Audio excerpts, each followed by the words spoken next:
Well, I got a few new saws for the livery. We just made a trip down south to Washington and Oregon for a few days. We picked these up, shipped them home with a bunch of other stuff. My son had these stored at a friend's place, and he was kind of tight quarters and going to move and kind of wanted to get some of the stuff out of his way. So we were down there anyway, so we picked these up. And of course we shipped a bunch of groceries and stuff like that up on the barge when we were down there, and a few other things. So we included these in there. I bought one of these McCullochs on eBay or Craigslist. I don't remember. It must have been Craigslist. I had my son go look at it, go pick it up for me. It was down out of Portland someplace, and he was living down there at the time. So he went and picked it up, and the guy threw in all the rest of these, or most of the rest of these saws. Well, I didn't even know what they were until we started getting in there. I think the one I bought is this one here. This is a Super 1010 electric start saw, and it's got the battery box on it. It looks like the battery's probably toast.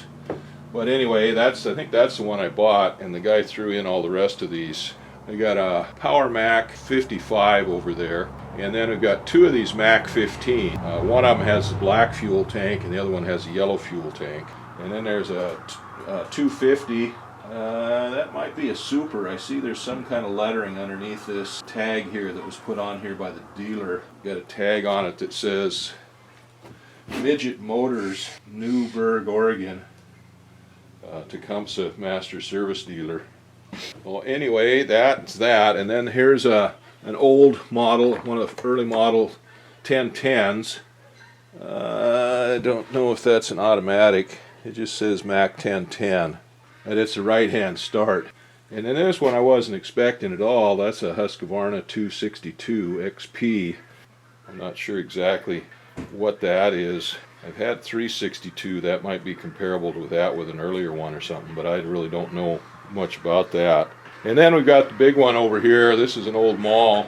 I bought it from a guy down in Cottage Grove or Eugene. I can't remember which. And I was supposed to pick it up when we went down there south to see my son in Oregon, and something came up, and either we didn't make the trip or something happened. We had to get back right away, and I forgot about it. I completely forgot about it. And the guy called and told me that I forgot it 3 or 4 months later. So anyway, my son went by there and picked it up. What is this?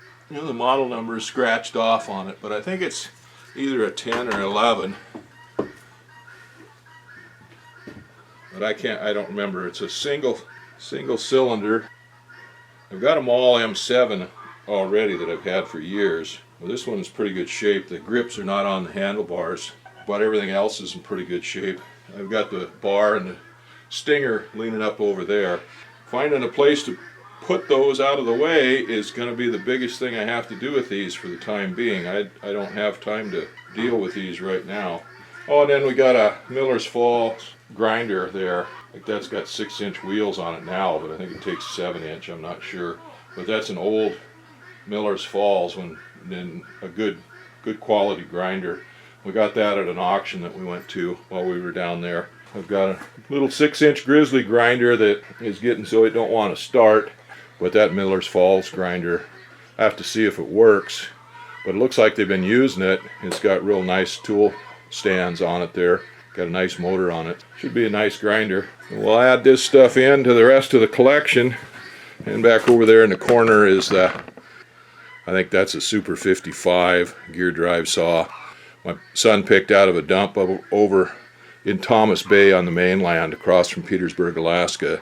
It's probably been over there in the dump for 45 years or more. I think I'll ever get that one running. That one's got a lot of corrosion to the magnesium and stuff on it.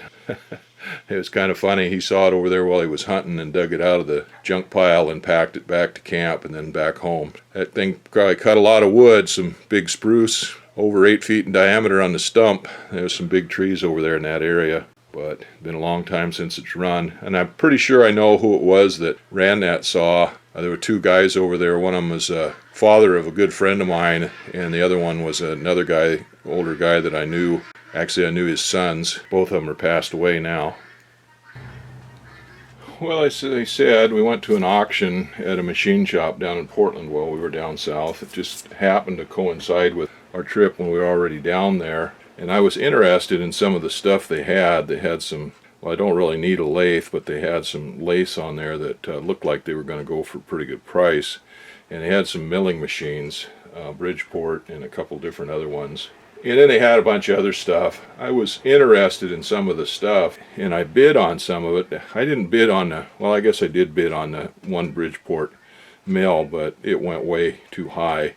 And after looking at them, I decided that that type of a mill was just too much for me. It's just too big for what I need and the space that I have to put one.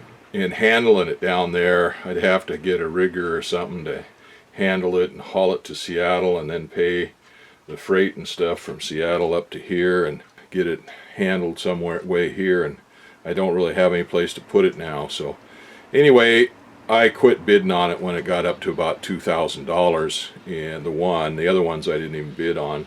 I don't know what they went for. They kept the prices secret. But I did bid on a few other things, and I wanted two of the things that I got. As I said earlier, I got this Miller's Falls grinder, and it's got 50 years or more of dust on it and stuff. I wasn't sure whether it would work or not, but turn it on and boy, it runs like a top. It's just as smooth as it can be. No vibration in it at all. Quiet. And it takes forever to wind down when you turn it off. It doesn't have the covers over the end caps here, but it's all cast iron around there. So compared to this one down here, this Grizzly model, that one's not too bad, but it's getting so that it doesn't want to start. Well, another thing that I found down there that I liked the looks of was this little drill press, little mini drill press. And we bought one for my wife a few years ago. She bought it for herself at Harbor Freight, and it's kind of a rattle trap. I thought this one might be a little better. It's a Rockwell compact tool for household use only. I don't know whether it's cast aluminum or Zymac. It's probably Zymac. The whole housing and everything is. It's got a table here and a base, but they're nice castings. They're nice clean castings. And then it's got a pretty nice drill press vise on here. That's a quick acting one, I think. Yeah. Huh. I never noticed that. It's not quite as quiet as I thought it was going to be. Let's see, there's a switch over here on this side. This pulley here that for the spindle is a little wobbly. It may need a new bearing in it. It may just need to be cleaned up and lubricated. I don't know. We'll clean it up. It had, again, 50 years of dust and dirt on it, and that would have got down into everything and caused it to wear out and run rough, I suppose. But it does run. I wasn't even sure it'd run.